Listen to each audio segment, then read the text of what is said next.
What is going on, everybody? Welcome into the show. This is the ShotQuality Bets Podcast. I am your host, Justin Perri, and today we are joined by a great cast. We have a great panel today. We're going to be discussing a little bit about what's going to go on Friday, and of course, what we are powered by is none other than ShotQuality, the expected advanced metrics for the game of basketball. It's going to be a really exciting week here for us. We have March Madness games, and then our NBA product is officially launching this week. The cat is out of the bag. We are going to be having NBA bets and projections on the site by the end of this week. So very exciting time for us, but even more exciting because along with my co-host, Alec Musa, and excuse me, on the intros, botching it up. Sorry, guys. And with Big 3 for 3 is our special guest, Coleman Crawley.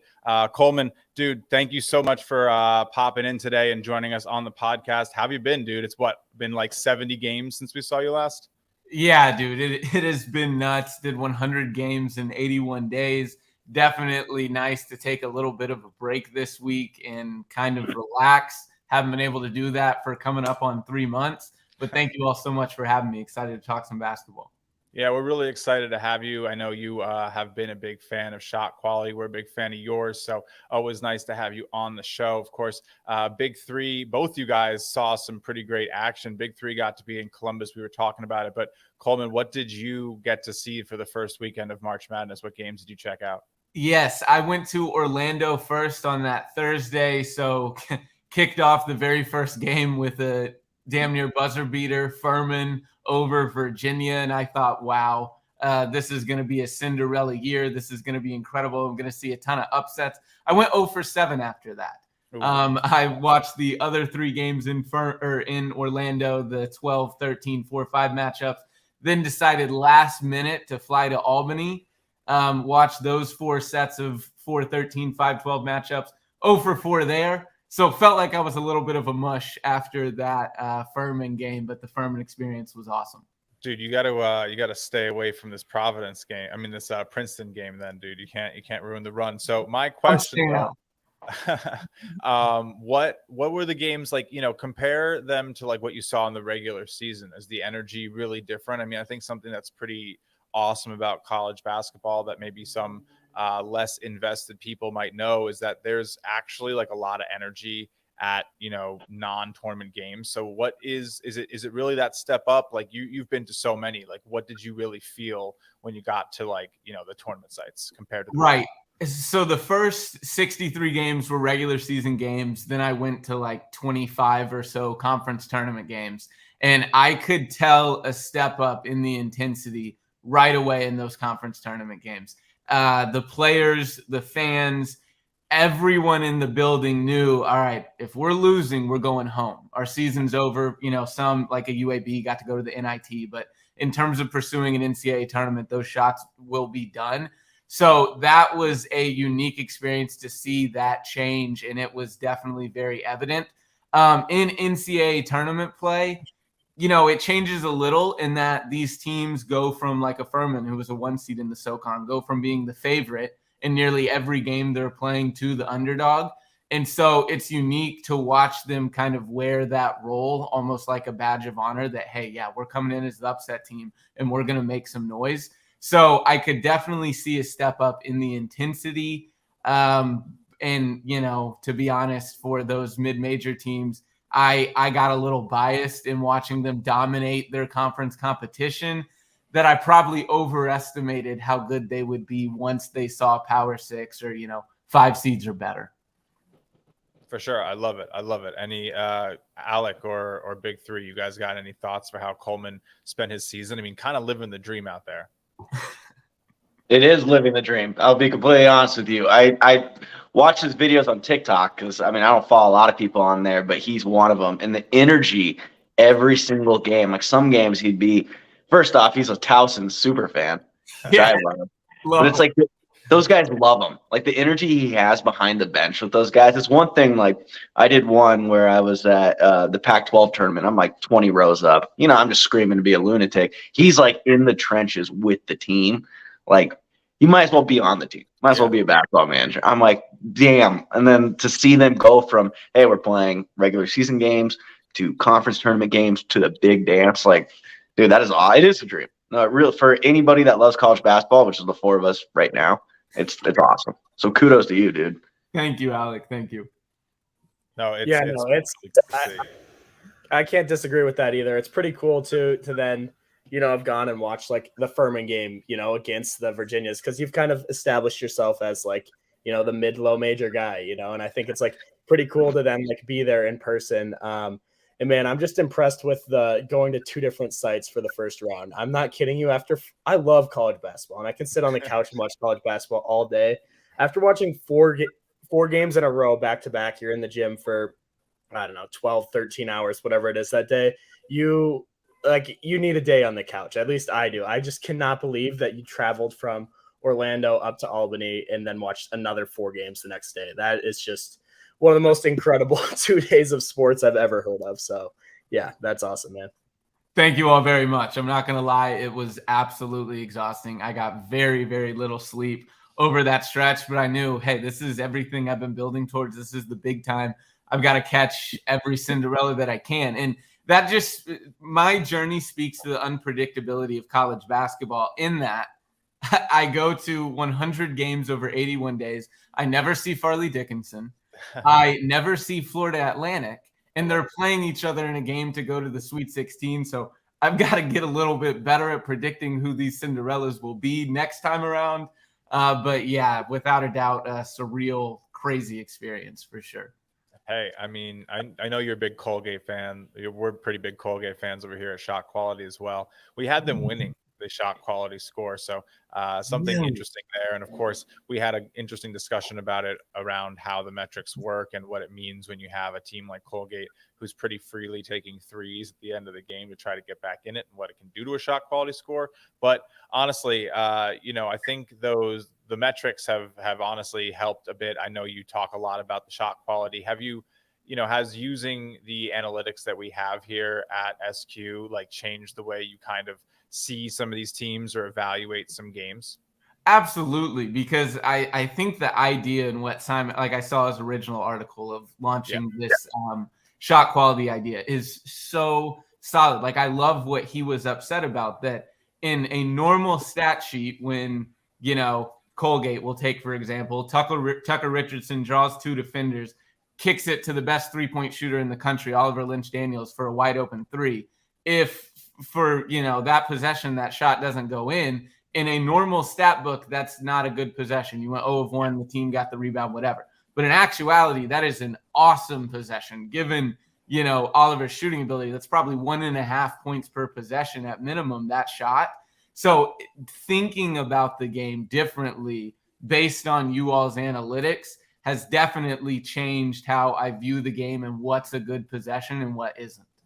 Yeah, and I think the crazy part is that like those good possessions that maybe we don't see show up on the box score can alter game results, and it can definitely alter like spread results and can change how you perceive your own analytics. So I really like it as a tool in my back pocket to sort of like, give me another like check on how well I evaluated a game before it happened by not only having the box score, but also the predictive metric score based on the shots taken. I think is a really unique tool. But like speaking of some of these Cinderellas, I don't want to waste too much time before we get to Princeton a little bit.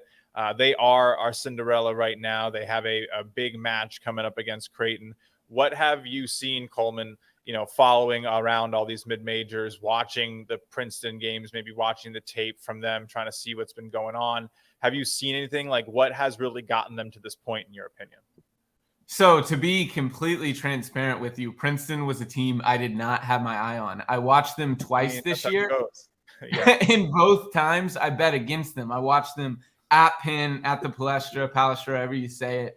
And I was more excited for that iconic venue and to watch Jordan Dingle, as terrific as he's been a player in the mid-major ranks. And I thought he could propel Penn to a conference title. So I wasn't watching them too closely, but Princeton goes on to beat them by 12 on the road. And then I watched them at home play Cornell. Cornell, I was a little biased because they had beaten my Colgate boys in the year. I probably overrated them and thought, man, I love how this Cornell team shoots the basketball, the way they play offensively. Thought they were going to be able to beat Princeton outright on the road.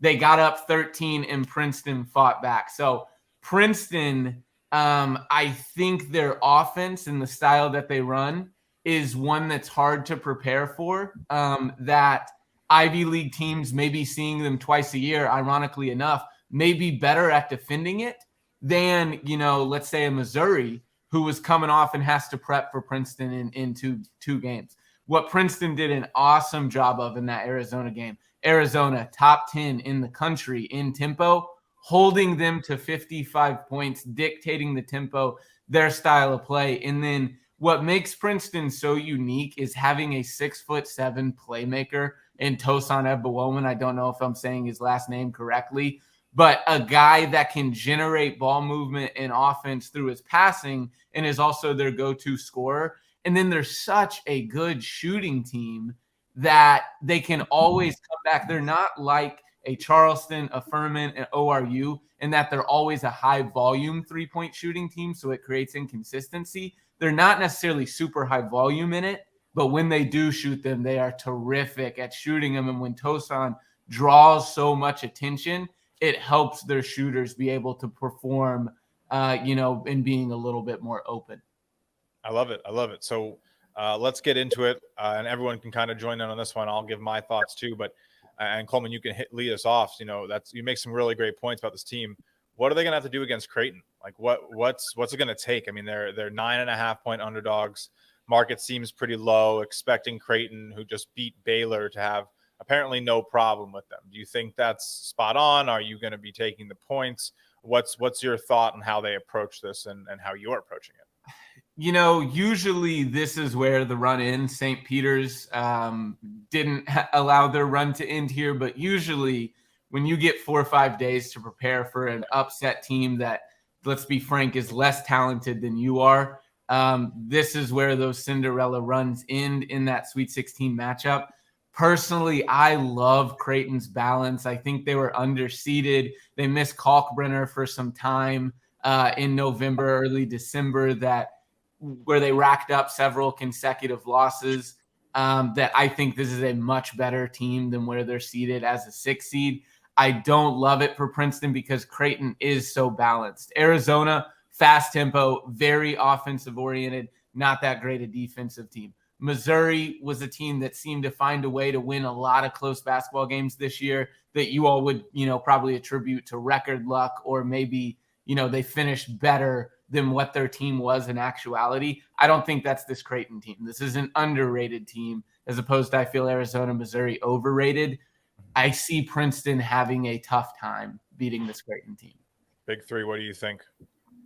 Yeah, I agree. I think like he mentioned, looking at the makeup of some of these teams is important. And honestly, I'd watched Princeton a few times this year, but mostly just in Ivy League games. And they shoot a ton of threes, right? And they get a lot of really good looks, especially offensively. And I think that was one of the biggest surprises watching them against Missouri, not so much against Arizona because there really weren't that many points. But I was in the line of thinking that Missouri was just going to have their way with this team, right? And I think I was just absolutely shocked by how open of shots Princeton was getting. And I think they took 33 threes in the game. And I don't think they even made a ton of them, but their looks were just so good. And because they shoot a lot of threes, they put themselves in positions to get a lot of long offensive rebounds and things like that. And it was just I don't know, it was pretty shocking to me. And I think looking at how ShotQuality rates a team like this, where we have their offense much higher rated than their defense, as opposed to,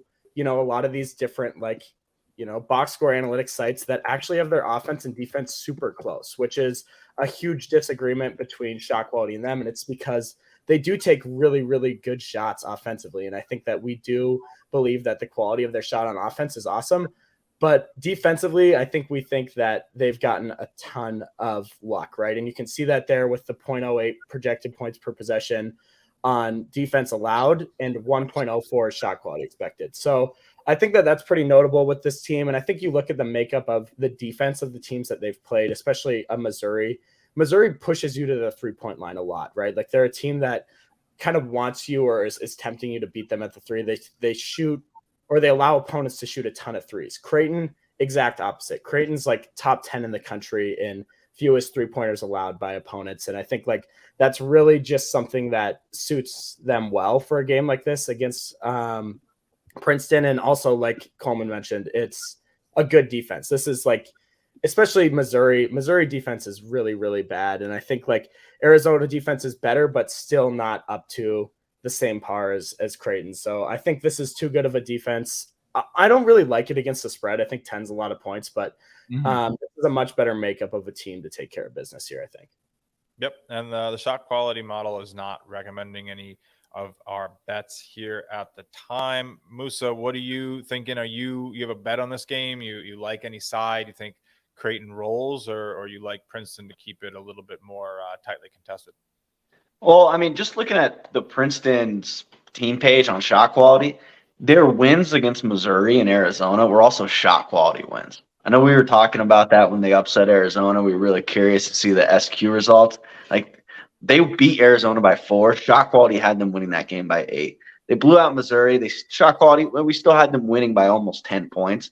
They've won. Their actual record and their shot quality record is identical in their last 5 games. Like, they're playing great basketball. They haven't really locked into a win per se. But like Coleman said, I think they're so balanced. Like Ryan Kalkbrenner last year, he was Big East Defensive Player of the Year. You got Baylor Shireman, Trey Alexander. You got all these names and all these guys who can whether carry the load offensively, like Kalkbrenner at 30 against NC State, or a Nemhard who had 30 against Baylor a couple days ago. They're just so balanced. In Arizona, they have decent bigs. Like Balo's pretty good and Tabelis is pretty good. But Kalkbrenner's a two-way guy, right? And he's elite at it. And then from a scoring standpoint, they don't rely on one person. They don't rely on one style of play per se to go and get buckets. They're just so balanced and they have so many guys that I don't think this is going to be a Purdue St. Peter's type of situation. Which at first I was like, man, St. Peter's, what a win. Now I'm thinking Purdue choke artist, but whatever. That's topic for a different day. I think Creighton rolls. Now 10's a lot. I'm a big 3 on that one. 10's a lot, especially in a game that's going to be, amplified tenfold in terms of intensity. But I don't see Princeton winning this game. But I don't feel like that's a bold take either. So do with that what you will. Probably isn't, but it's a fair take. Honestly, I think it might end up being a little bit less of a difference than 9.5 right now. I wouldn't hate taking the points. It's one of these games where Creighton is coming in wanting to just advance and survive, right? And they're not really going to care if it's 6, 7, or 11 or 12. And you're literally just hoping for it to be out of reach for so long that, it just sort of ends without there being like this tightly contested push, or maybe that push is a little too late and it comes down from 17 and finishes at 11. Like, I feel like, especially like late in the clock, we've seen some craziness. This spread at this point, I just don't see much value laying it. I mean, that's probably exactly when it's going to hit, but my lean is definitely taking the points. That's kind of how the game is, but this isn't one that's on my card personally, but it is an interesting play. Let's move on though, guys. Let's talk a little bit more about a couple of the other games here on Friday. If you're looking for some of our analysis for the Thursday games tomorrow at this point, we're already back, boys. But yeah, if you're looking for some Thursday game analysis, Big 3 and I were covering the start of the next round, the Sweet 16 round, on yesterday's podcast. But we're going to discuss Miami, Houston, and Xavier, Texas here really quick. So let's dive into Miami versus Houston a little bit. This game profiles to be one of the more interesting ones. Miami definitely has the length to contend with this Houston team. Coleman, I'll come to you first. What are you thinking here on this game? The spread has moved from around 6.5 yesterday. It's now sitting at 7.5. So market seems to be thinking Houston's going to get this done. Are you on board with that? Anything you're really looking for? Maybe like trying to, what's like your X factor here and how this one's going to go? Anything you're thinking? Yeah, I'm thinking Houston is going to be able to cover there. Miami, it was a trendy thing to do, and maybe people are looking smart now, but 3, 4, 5 weeks ago to tweet out, hey, this Miami team can absolutely make the Final Four. Yes, they could, but I feel they play a too inconsistent brand to be able to. I was at that game against Drake. Looked like Drake was going to be able to win, move on, and then just collapse with the pressure late. Miami ended that game on a 16-3 run. This isn't a Houston team that's going to collapse it with pressure. In fact, they're going to provide much more than you're providing. Kelvin Sampson has a way to establish his identity in the way Houston basketball plays, I believe, better than anyone else in the country. Miami, given that they don't have a ton of depth, Omier was terrific in those first 2 rounds when it was a question mark if he was even going to play. I think Kelvin Sampson is a smart enough coach. He's going to be able to get some of these guys in foul trouble. This is a horrid defensive team when it comes to the teams that have survived and advanced to this point, Miami, that is. And I think Houston's going to expose that. And the pressure that they apply, I don't think their guards are going to get as good of looks as they've been used to in these first 2 rounds. I look for Houston to be able to take care of business in this one pretty handily. I like it. Yeah, looking right now at the ratings for the teams remaining in terms of the average defensive rating of the team still in the tournament, Miami is 14th on shot quality at 0.96. Big Three, thoughts? You agree with Coleman? You lay in the points at 7.5. You already take it at 6. Where are you at with this one? Yeah, I haven't touched this side. Honestly, it's been weird watching all the other ACC teams struggle. And then, like, Miami's the only one in the Sweet 16. If you had told me Miami would be the only ACC team left at this point, I don't think I would have believed you. And I really thought that the matchup against Indiana was going to be, like, not a great one for them, especially just, like, with the depth inside that Indiana has, but just really inconsistent guard play. And, Justin, we've talked about this a ton. What performs well in March, and it's good guard play. And Miami really does have good guard play, and I do believe in their guards, especially offensively. I don't know. Shot quality is not as high. I think this would shock a lot of people. This what's on the main screen here, the adjusted shot quality score for Houston being 24th. Now, on the other side of that, the betting model is taking into account more than just the adjusted shot quality score, which is why we still have Houston favored by 10. But I do think, like, shot quality is not a huge backer of Houston just in general, just because of the shots that they're taking. They don't take, like, these really, really fantastic shots. I mean, they're 226th in shot selection. And so I think that, like, what Houston does well is they rebound the ball really well. They don't turn it over offensively, and they turn you over defensively, right? And I think, like, ultimately that's what shot quality does like, is if you have more possessions than your opponent, you're probably going to be expected to score more, right? And so I think ultimately this number is really close to right. If I see an 8, I think I'd be pretty tempted on Miami. But once again, I mean, if I had a 5, I'd probably take Houston. So I think this number is in a pretty good spot right now. Unless we see a huge movement, I'm probably off this one. Cool. Musa, you taking anything here? You ride with the shot quality model. Official score is 71.3 for Houston, 60.7 for Miami. And yeah, I mean, you know, the ratings aren't crazy here. 24th in adjusted shot quality for Houston, 28th for Miami. But like Big Three said, they just do some of the maybe the non-shot quality related, but in terms of actually getting more shots and therefore giving themselves more chances to score more points, you inherently win basketball games that way. So I don't know. Alec, you making any TikTok videos about this team this season?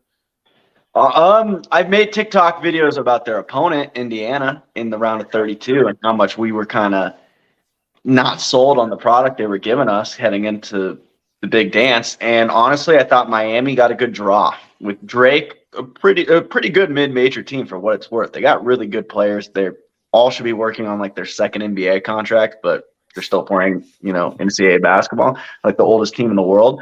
But they beat them, which was a close game. Then they took on an Indiana team that, you know, the metrics that we have were not huge on them. So I wasn't too surprised that a Miami team led by Isaiah Wong and Jordan Miller won that game. But now I think they're playing a team that's a step above in Houston. So once that gets down to 6.5, because I wasn't able to take it. Like I was kind of like you. Once Sunday was over, I kind of had to take 24 hours to reset my brain. So if it was at 6.5, I didn't get it, but it gets there, you know, inject the value finder into my veins, because I'm all for that line right there. And, like, defensive, like, everyone talks about, like, the Ken Pom, like, you got to be top 20 in offense and top 26 in defense to be in the Final Four or whatever it is. You know, they had the cutoff on whatever the stats are there. I was looking at our kind of stuff, adjusted offense shot quality and adjusted defensive shot quality, and Miami just does not fit the bill from a defensive standpoint. So if you're a trends guy, it says Houston. If you're a adjusted shot quality guy on just strictly the overall numbers, Houston again. Value finder, Houston again. Houston. I'm going to take Houston in this one. If it doesn't get to 6.5, I'm a degenerate, so I'm still going to take 7, but whatever. There we go. I love it. I love it. So, yeah, feels like it's a Houston play. I am on this one. I did give this one out at the 6.5. I'm pretty comfortable there. 7.5. Honestly, I do think this one has a real potential. If Houston's winning, the thing is that, like, you know, I think something that is really interesting in you know, basketball betting is like the distribution of the results is usually like not linear. It's like if Houston's going to get their way, there's like a decent % chance they really win this thing, right? So it feels like there's a good shot that if Houston does their thing, to me, they do get past them at this line. That's kind of what I like. I don't know if you guys agree, but yeah, any final thoughts on this game? Hey, Sasser's getting healthy too. Get a whole week off, rest that groin. That's brutal. I've been there, done that. That's not fun at all. Yep, tough stuff. So good for him. I think he's a baller. So at full strength, I don't think Miami really stands a chance. And doesn't it just feel like destiny, Houston and Houston? I don't think there's any way this team isn't in the Final Four. That is a good point. I hope it happens. I've heard, I don't know the exact stat, but I feel like it's been a long time since the home team won where it was being played, or a team that it was even in the area. So it would be pretty cool to see. The next game that we're going to talk about, another big one, guys, is this Texas versus Xavier matchup, a 2-3 matchup here.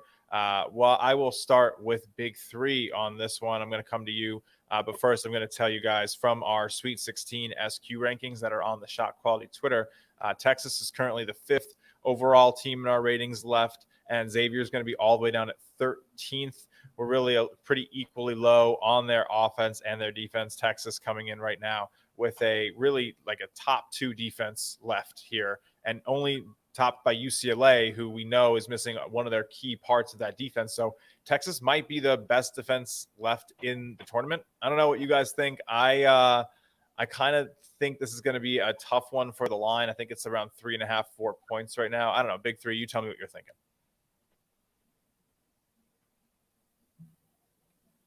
Damn, he did you dirty. Oh, he's muted. Oh man, I was muted. My bad. It's all good. It's all good. You can't even see your face, so it's not like we started talking embarrassingly. I said this is a tough one for sure. Honestly, a lot of these lines are really tight right now, which makes sense this time of year. And I think it is much harder to find value on a lot of these sides. But what I will say is Xavier is a perfect example of kind of like how much things vary game to game, right? Xavier looked so bad against Kennesaw State, like really, really bad. There was a point where it was over. Like I was like, there's no way they come back. And then they go on this huge 15-1 run or whatever it is down the stretch. And then, you know, like against Pittsburgh, obviously it ended up a little closer, but in control from the first half, never really in doubt that they were going to win that game. And obviously Pittsburgh should be at least a much better team than Kennesaw State. So it's just like, it's kind of wild game to game, like how much things vary. And I think that's kind of the issue people get themselves into betting in the NCAA tournament too, is, oh, last game they looked so bad against Kennesaw, right? Like now I'm definitely going to take Pitt because Pitt, you know, destroyed Iowa State. And I think that's like a really dangerous thing to get into. And honestly, Texas is coming off of 2 shot quality losses, right? Both those last 2 games against both Colgate and Penn State, shot quality graded as losses. And Texas shot awful, absolutely terrible against Penn State. And I was thinking, there's no way that shot quality is not going to have this game graded as a Texas win, right? I think they were 1 for 15, 16, 17, something like that from the 3-point line. And they continued to shoot them, despite the fact that going inside to Disu was just like free layup after free layup. And they somehow still lost the shot quality score. And I think it was just because of, you know, yeah, there you go. Because of the mid-range shots and the shots at the rim they hit, right? So while they were supposed to score more from the 3-point line, they were getting very, very fortunate on every other shot. And there's your Disu stat, 9 fewer points. And so I do think that this team, they scare me a little offensively, honestly. Like after that game, and once again, it has nothing to do with the fact that they didn't make any threes. Like they don't get great shots offensively. And there was no point in that game where I was like, yeah, Texas is going to be able to pull away offensively, right? And I think that that's something that concerns me. And honestly, going up against a team like Xavier that does have the ability to score really well on offense, I think it might get him into some trouble. Now, once again, not necessarily taking either side here, but I will say 2 shot quality losses in a row against Colgate and Penn State is not a great sign for Texas, especially after, barely sneaking by Penn State and making everything they could inside the 3-point line. So I like it. Coleman, what do you think? Yeah, I've got Texas here. I think they're just a little bit more balanced when it comes to offensive and defensive efficiency. Xavier on the defensive end at times doesn't seem to care, or maybe don't have the guys to defend at a high enough level for long enough. I mean, we saw Kennesaw State, who I honestly thought of the teams that I saw seed. I thought a lot of those 15 seeds were better than Kennesaw State as a 14 seed. They had a lot of luck this year, an incredible story. But I didn't think a team that had a legitimate chance to pull off an upset, yet they were up 13 with, 10 minutes to go on Xavier. So that shows what Xavier can be at their lows. They could get run out of this gym by Texas because their lows are bad. Pittsburgh, I don't want to overreact to a great Xavier showing, as you were mentioning, Big Three, not overreacting to one great showing or one poor showing.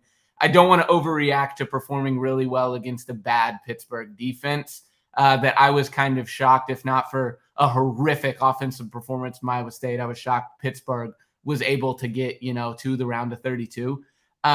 Due to Texas's balance, both offensively and defensively, I'm not quite sure what shot qualities analytics are saying, but in KenPom, they would consider them very balanced. I think Texas is going to be able to win this game. I would take them in the points. But Xavier, certainly a team with their offensive capabilities, can get hot and compete with anybody on any given night. So don't want to oversimplify it, but I feel like it comes down to, is Xavier hitting tough shots or are they not? I agree. I think that's a good way to say it. And shot quality kind of agrees with you, has Texas's defense as really what it's going to be about. If Xavier can get through that and then hopefully stop them, it's going to be a battle. I don't know, Musa, what do you think? Well, I think Texas's path to the Sweet 16 was a lot more difficult than Xavier's was, because Texas, when people were talking about 215 upsets, I mean, no one really thought about Princeton being in Arizona, but Colgate was a sexy pick. Vermont, UNC Asheville, for those that don't like, numbers and shot quality, thought they could beat UCLA, which was absurd. But no one really talked about, or people talked about Colgate being able to beat Texas. Texas was able to beat him, even though the shot quality record says otherwise. And then they go against a team in Penn State that was one shot away from winning the Big Ten title. That was just on a roll, winning games, very, very heavy in just backcourt talent. Seth Lundy was just on one in March, just shooting threes. Pickett is going to be an NBA guy. I think Texas's path's been a lot more difficult, and they shot 1 for 13 from deep last game against Penn State. They got too many guys to do that again. Serge Rice, who hit, I think, 6 threes against Colgate. You got Marcus Carr, Tyree Hunter. You got a lot of dudes that can shoot the ball at a high clip, and I just don't see 1 for 13 happening again, especially against a Xavier defense that has struggled. That's a lot worse in adjusted shot quality defense than offense. Then if you go down to shot types, they're one of the worst in catch and shoot three-pointers and shot quality points per possession. So I'd like to think Texas gets back on track. I don't know if Dylan Dessou is going to drop a 30-piece again. I doubt it, but I mean, I also don't think Marcus Carr, Serge Rice, and Tyrese Hunter are going to get bottled up again. So I would say Texas for sure. I don't know if I've made the points, but Texas if I had to pick a side. I like it. And we have the under as an official play here. But I appreciate you guys giving some thoughts on those games. Let's just wrap it up with some final predictions, just sort of go around the horn, what we think is going to happen in the tournament over the next couple of days, some bold takes, some bets you really like, anything you kind of want to say that you've seen. I'll go to you first, Coleman, since you are our guest today. Yes, I don't think, in terms of a bold prediction, I guess this is kind of bold. I don't think Alabama is going to be in the Final Four. I think that is two very difficult matchups. I think people are severely underrating San Diego State and what they can do on the defensive end. They play a slow tempo. It's going to be interesting to see who can win that battle of tempo. Alabama obviously plays at a ferociously fast pace. If San Diego State can win that balance or that battle of tempo, I love their offense so much better than in years past. Although we have seen them look anemic at times, win games in the mid 40s. Having Matt Bradley, a guy that can take over the game at all three levels with his strength, get inside, loves the mid-ranger on occasion with the outside shot, the three, and then adding Trammell this year was another guy to take the load off of Matt Bradley where he's not the sole creator. I love this San Diego State team specifically because of their defense and the slow tempo that they play, but then feel that they've got enough offensive weapons this year to make enough happen on that end. I feel like because they beat a 12 and 13 seed and one of those games was very close, people are severely overlooking this team. And then Creighton, we've already touched on them, but just their balance. Love their balance that they have, not just in offense to defense, but in the way in which they score. Kalkbrenner, the guards, they've got it all. Schreierman shooting from the three, making great passes. Alabama, yes, they're a terrific defense. Yes, they have the most talented player probably in college basketball in Brandon Miller. They have so many things that they do well. They take great shots in terms of either 3 points or attacking the rim, but they have so many aspects to them that spell a team that doesn't win national title. How freshman oriented they are, the fast tempo in which they play. We've watched an Alabama team look great, go 19-2 in SEC play, and then lose to 11-seeded UCLA just 2 years prior. Granted, I think this team is better, but I think they've got so many aspects to them that don't spell national championship team. Since 2015, we've only had one number one overall seed make the Final Four. I think this could be another one that bows out early. Yeah. No, I think it's definitely one where, the market is really pretty sold on Alabama. We've definitely seen it in our projections. We had recommended Alabama actually to lose here. So we actually had them losing to Maryland in our value bracket. It's just because of how many people are taking them. It just was an inordinate amount of people, like 90+% who had Alabama advancing. It was a little bit too good of a spot. Didn't happen, but you have to understand just this is a team that a lot of people are on. And so tough to get a good price. I feel like, I snagged a little bit at 8 for SDSU. I know Big Three and I were talking about it a little bit yesterday. We like that game. ShotQuality likes that game. And we're also going to be on the over for that. You can sort of go back to yesterday's episode to hear a little bit more about the breakdown there. Big Three, I will come to you next. Anything you like for Friday's games? What are you thinking? Some final hot takes here before we get back to the action tomorrow. Yeah, Coleman knows the way to my heart. Talking a little Mountain West and backing up the Mountain West is big time for me there. I just want to add, we talked about it yesterday, Justin, so we won't do too much. But the other thing about the San Diego State team is they are so much deeper than your typical like mid-major, low-major, right? Like they play 9 guys at least like 16 to 18 minutes a game, and nobody plays more than like 25 minutes a game. Like they play so many guys and at so much. They can throw so much at you defensively, right? And I think like that's kind of what you need to run down and wear down a team like Alabama. The other thing I want to say is Alabama on every box score analytics site is ranked top 5 in defense. ShotQuality has them ranked 40 something. And it's because opponents are shooting 28% from 3 against them. And we expect them to be shooting 33% from 3. And I think like ultimately they take a ton of threes on offense too. And that's like Coleman said, that's the makeup that you would expect to get upset at some point, right? If you rely that much on 3-pointers, you're going to see variance and you're going to have a game against a really good defensive team like this, maybe that can beat you. So yeah, I like that take a lot. The other ones, I guess we've talked about a lot of these ones. Other best bets for me would be the Gonzaga over, also on the San Diego State over. And then I do like the Xavier Texas under. We just talked about that game a little bit. ShotQuality recommends that one. I do think that's a good spot. And honestly, I think with the defenses that both those teams have, I really do think it's going to stay under that really high 140s number. So, yeah. Yeah, Xavier unders have been an interesting bet for the entire season. And something you touch on is like the expected difference between what opponents have shot against Alabama and then what we at ShotQuality expect. And I think an important bit for people maybe who are just learning about shot quality to understand is that our ratings, our rankings, all of these things that you see us talk about, these scores, they all revolve around the what we expect to happen world, right? They don't really factor in the fact that opponents do actually shoot 28, right? We are living in a metrics world where everything matters until the ball leaves the player's fingertips. We don't really care if it goes in the hoop or not. We care where the defenders were. We care the action that got the shot, how open they were, who's taking it, how good they are at taking that shot. But we kind of close our eyes after they release it because it's less important. There's so much variance and luck that goes into shooting.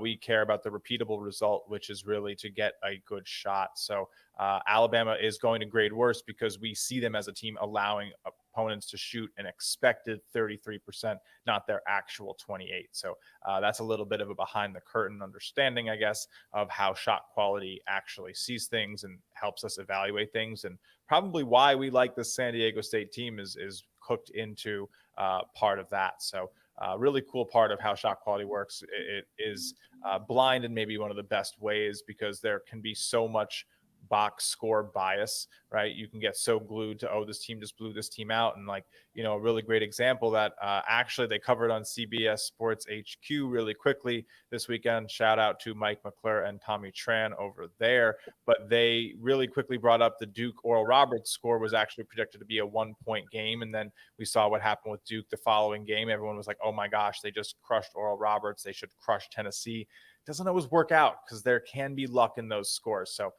enough of that little bit of a rant and ramble. Musa, I know I kind of interrupted your last takes here. What are you thinking? What's like the one thing that you're really looking for in these next couple of days of March Madness? Well, two things, and they both revolve around coaches. One, Arkansas, Eric Musselman, he wins this game. That'll be 3 straight Elite Eights. I don't know if we should steal the Mr. March nickname from Tom Izzo and give it to Eric Musselman. But that's wild, mainly considering that Nick Smith, the consensus top 5 pick in the NBA draft. I hate dogging on players, but I'm sure he would agree. He's been useless this NCAA tournament. He's been downright just horrid. He's got a -3 PER. I think he scored 6 points in 40 minutes. He's shooting 15% from the field, yet Musselman's got his guys positioned to go to the Elite Eight for the 3rd straight year, which is amazing. And I'm sure Smith will be a great player. He's a freshman who's been injured all year. What do you expect? But it's just wild to think that he's done that, especially as an 8th seed this year with Arkansas. Then the other guy is Dusty May at FAU. Memphis was the sexy pick, right? Oh, they're going to beat Purdue. Well, first off, FDU has that covered. But everyone's like, Memphis is going to be the team. They're a Cinderella type or a sneaky Final Four type of team.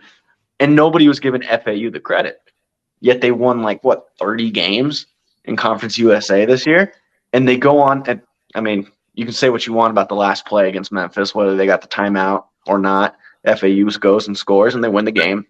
And then they play FDU, who, let's be honest, outside of Purdue, they haven't really done much ever as a program. But still, this is a Florida Atlantic team that people kind of just pass by, and they've only made the tournament twice, ever.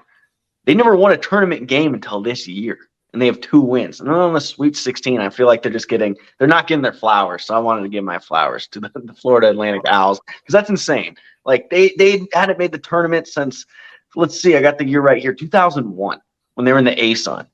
What are we doing? Yeah. Come on now. They deserve credit. They only have 5 winning seasons ever, or 10 ever in 30 years. 5 of them have been back to back to back to back to back with Dusty May. So regardless of what happens against Tennessee, the Owls, good for them, man. Good for them. Big win for the program. They actually entered CUSA, I think, the same year that Memphis left. So they actually never got to see each other in conference play. Really cool game there that, a little controversy, but what would March Madness be without it? But it's not very controversial, guys, that all of you do a kick-ass job evaluating this game of college basketball. So I just wanted to take a second and thank you all, Coleman, for being our special guest today. If you guys are not fully aware of the dedication that this guy has put in for the last 80 days or so. He has seen more college basketball than I think like the three of us have seen in the last 3 years combined. So you definitely want to follow him on TikTok, on all of his social media, some of the best video content in college basketball from like the fan experience, being that guy who I honestly, I feel like a lot of similarity with, because I used to get kicked out of like high school basketball games for cheering too loud. So I love it. I love the screaming behind the bench. Really appreciate you coming on today, man. Yeah, thank you all so much for having me. Hopefully we can do it again in the future, but really appreciate the opportunity and the exposure. Oh, of course, dude. It's our pleasure. We're excited to have you back sometime soon. We appreciate all that you do, Sharon, ShotQuality. You know, you're a big fan of what the model is able to produce. And honestly, why wouldn't you be? I know we haven't had a real chance to give the model a shout out, but shout out to the model who's, up 35 units in the last 24 days. Really nothing to joke about. 255 and 200 record for the ShotQuality Bets model. That makes all this possible. It's why we're here, because we have an elite product that gives you a really good chance at picking games. A big part of that, creating that, and why, not the only reason why, but a big reason why he's here, Big Three. We really appreciate you. And follow him, of course, on social media, Big 3 for 3. It's there on his handle here in the description or on the screen if you're watching. Alec Musa handles our TikTok. Great basketball analyst, writer for us as well. Go follow ShotQuality Bets on TikTok if you're over there. Dude makes some great content. And I'm Justin Perri. You can find me wherever. I'm literally all over the place. We will be back with some other great stuff. Actually, I'll be here tonight previewing the NBA stuff. If it's ready to go, it should be. But join us tonight if you are around to see what ShotQuality Bets NBA is going to look like. Again, thank you so much to my awesome panel of guests here today. We will see you later, and enjoy March Madness, guys. And thanks again for hanging out. Have a good one.